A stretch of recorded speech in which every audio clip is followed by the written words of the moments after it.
punto importante, licenciados, y en este punto voy a ser bien enfático para explicarles esto porque hay bastante desconocimiento, ¿ya? Y presten atención, por favor. El propofol. El propofol, ustedes saben que es un sedante, ¿no? Hipnótico. El nombre es sedante hipnótico. Aunque algunos autores lo llaman como anestésico, pero sedación hipnosis. La sedación te disminuye el estado de agitación psicomotor e hipnosis es te duerme. Hipnosis es dormir. Te duerme y te disminuye el estado de agitación psicomotor. Y en dosis altas produce depresión ventilatoria, ¿no? Entonces, el propofol tiene este color blanco, lechoso. ¿Por qué? No es porque la marca o porque se les ha ocurrido darle ese color, sino que el propofol es una emulsión, ¿ya? Es una emulsión. ¿Y qué es una emulsión? Una emulsión es una mezcla heterogénea de dos líquidos inmiscibles, aceite y agua. Esa es una emulsión. O sea, dos líquidos que no se pueden mezclar. Tú agarras un poquito de aceite y échale agua, no se mezclan. Hay una separación visible. Y realizas un movimiento con una cuchara, con el tiempo regresa a su forma, ¿no? A su estado inicial. Pues esa es una emulsión, es una mezcla de dos líquidos inmiscibles. Entonces, fíjense aquí, ¿no? El aceite y acá es otra sustancia. No se pueden mezclar. Mantienen sus fases. Fase líquida, ¿no? Entonces, para yo mezclar, para yo poder mezclar este líquido, el líquido uno con el líquido 2, tengo que utilizar un tensioactivo, un agente tensioactivo, también llamado emulsificante. Un emulsificante. ¿Qué es un emulsificante? Es una sustancia que rompe la tensión superficial del agua. O sea, le va a permitir mezclarse a ambas sustancias. Y segunda característica para utilizar en el propofol es que debe tener estabilidad. O sea, ¿qué significa estabilidad? Que a través del tiempo se conserve en esa misma forma. O ustedes ven el propofol en un momento está blanco, lechoso, y a las 4 horas ya existe esta separación. No, sino que No. se mantiene, ¿no? Hay una estabilidad. Entonces, fíjense aquí, el agente tensoactivo le da esa coloración blanquecina porque refractan la luz, le dan esa coloración blanquecina. Este se llama el efecto Tyndall. Aquí han utilizado un agente tensoactivo, ¿no? En esta parte de acá. Y aquí sin agente tensoactivo. Entonces, esa es la propiedad de los agentes tensioactivos, que refractan la luz, por lo tanto la coloración es blanquecina. Entonces, ustedes fíjense, el propofol es blanquecina, lechosa, precisamente porque tiene un tensoactivo, ¿ya? Entonces, el principio activo que se llama propofol es lipofílico. O sea, ¿qué significa? Que es grasa, es grasa. El principio activo del lipofílico, del propofol. Entonces, si imagínense que esta porción que parece aceite es el propofol, o sea, el principio activo, propofol, y tiene que diluirse con el agua, porque básicamente en nuestras arterias tenemos agua, porque si tú pasas el propofol, administras como tal, como grasa, esto puede producirte embolia grasosa y te puede llegar a complicar embolias en todo el cuerpo, incluso cerebral, y produce una isquemia, un DCB isquémico, un IMA, etcétera. Una tromboembolia pulmonar, etcétera, porque es grasa que estás administrando. Entonces, como si tú administrarías grasa solamente, eso mantiene su composición y actúa como un émbolo, esta grasa. y ocluye el flujo sanguíneo. Y por lo tanto esta zona que tiene que irrigar en el cerebro, por ejemplo, ya se necrosa porque no hay irrigación. Entonces no se administra eh, de una sustancia grasa exclusivamente, sino que tiene que mezclarse con el agua y necesitamos un tensioactivo, que es el aceite de soya refinada glicerol, el tensioactivo.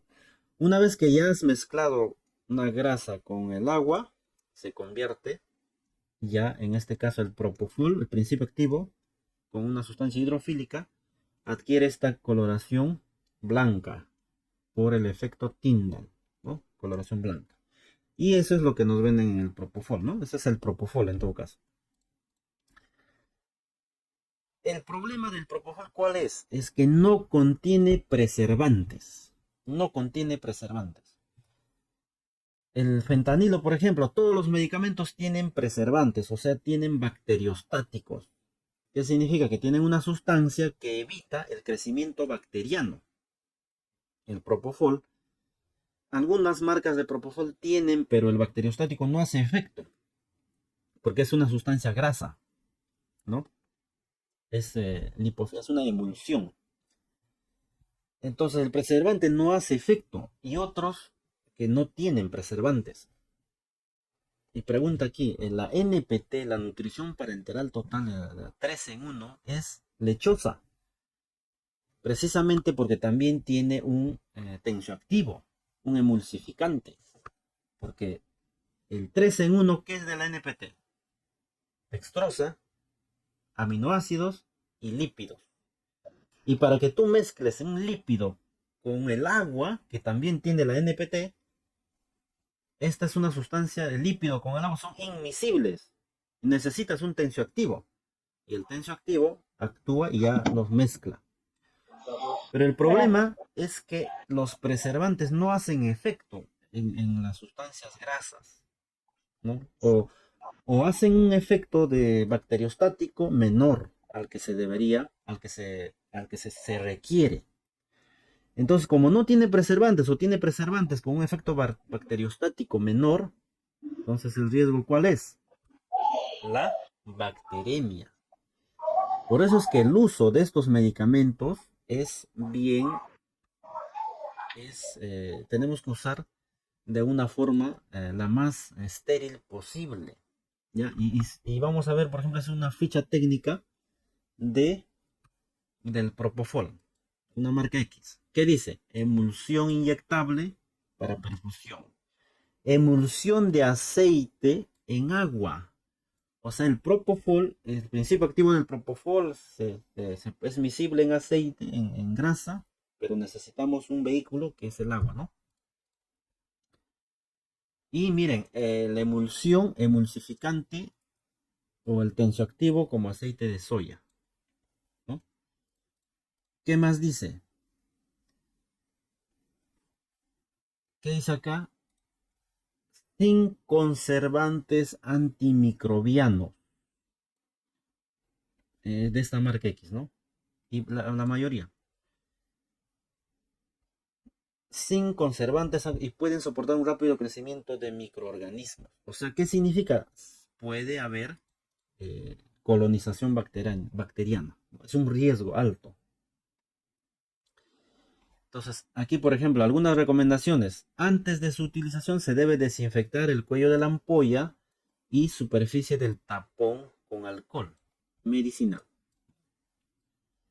No contiene conservantes antimicrobianos, puede favorecer el crecimiento de microorganismos. Por lo tanto, la emulsión debe extraer de forma aséptica a una jeringa estéril o a un equipo de perfusión inmediatamente después de abrir la ampolla o romper el vial. Recomendaciones. Igual aquí, esta es otra marca, miren. El Propofol de MST no contiene conservantes antimicrobianos. Ojo. Toda la mayoría. Y si tienen, el efecto antimicrobiano es menor. Entonces, el Propofol no tiene preservantes antimicrobianos, por lo tanto, debe manejarse en condiciones estériles. Todo su manejo debe ser asépticamente. Para la administración de Propofol, utilizar las líneas de infusión con Volutrol, recomendable. Porque en el Perú o acá en Lima tal vez, el Propofol tenemos la presentación es de cuánto? Al 1%, 20 mililitros. Lo ideal sería que haya una presentación del 1% de 250 mililitros o de 100 mililitros y estos fármacos en frasco de vidrio. Que sí los hay, ¿eh? Sí los hay. O sea, de 100 o de 250. Esto es para infusión continua. Entonces, esto sería lo ideal porque aquí solamente conectas la línea de infusión y ya administras. Pero no tenemos. Y a veces hacemos varias cosas con tal de administrar el medicamento. Lo recomendable es, si tenemos las ampollas del 1% en 20 mililitros, con línea de infusión. ¿Ya? Y la recomendación es esta. No, o sea, cambiar la línea de infusión después de 12 horas. Después de 12 horas. O en su defecto, 24 horas. Ojo, el paciente va a ser una bacteremia. Y una bacteremia, curar la bacteremia 7 a 14 días. Curación de una bacteremia. O sea, aumentas la estancia hospitalaria y aumentas los costos, tanto directos, indirectos, costos sociales al familiar. En todo lugar yo siempre hablo de esto, ¿no? Conciencia quirúrgica. ¿Qué cosa es la conciencia quirúrgica? Esto está ligado con la ética profesional. ¿Por qué? Porque en sala de operaciones se maneja bastante este concepto. ¿En qué consiste? Cuando uno, por ejemplo, ¿no? Utiliza te calza el guantes, el mandil de forma estéril y tienes tu instrumental quirúrgico en la mesa media luna, por un motivo X, supongamos que tocas con tu mano estéril a la enfermera circulante, le tocas el codo. Entonces, ahí ya sabemos que tu guante quirúrgico está contaminado. Ya sabemos que está contaminado. Entonces, ahí hay una decisión del enfermero, de la enfermera que está ahí, decide, o yo continúo agarrando con esa mano contaminada mi instrumental quirúrgico, y yo voy a saber que mi mano está contaminada y estoy agarrando el instrumental quirúrgico, le estoy pasando al médico y probablemente hay una infección de esa herida operatoria, ¿no? Probablemente. O yo decido cambiarme ese guante por uno estéril. Así nadie me haya visto. O sea, por eso es la ética profesional. A veces hacemos las cosas cuando nos ven, ¿no? No sabe, el tal licenciado o tal persona me ha visto que me he contaminado, recién me voy a cambiar. Pero si tú sabes que has tocado, que has contaminado tu mano y nadie te ha visto, igual, con más razón. O sea, eso es conciencia quirúrgica. Tenemos que tener la plena conciencia, la ética de que estamos trabajando con seres humanos y que nuestra actividad, si nosotros la realizamos mal, y en este caso infectamos a nuestro paciente, ese paciente se va a quedar 7 a 14 días más por una bacteremia o por una neumonía asociada al ventilador mecánico, por una ITU. Entonces, recomendación final, no esperemos que alguien nos diga o que nos mire que estamos haciendo bien las cosas. Si ya tenemos el conocimiento, tenemos que promover evitar las infecciones, ¿no? Las infecciones asociadas a la atención de la salud y en este caso de las bacterias relacionadas con el catéter central, ¿no? Bien, licenciados. Entonces,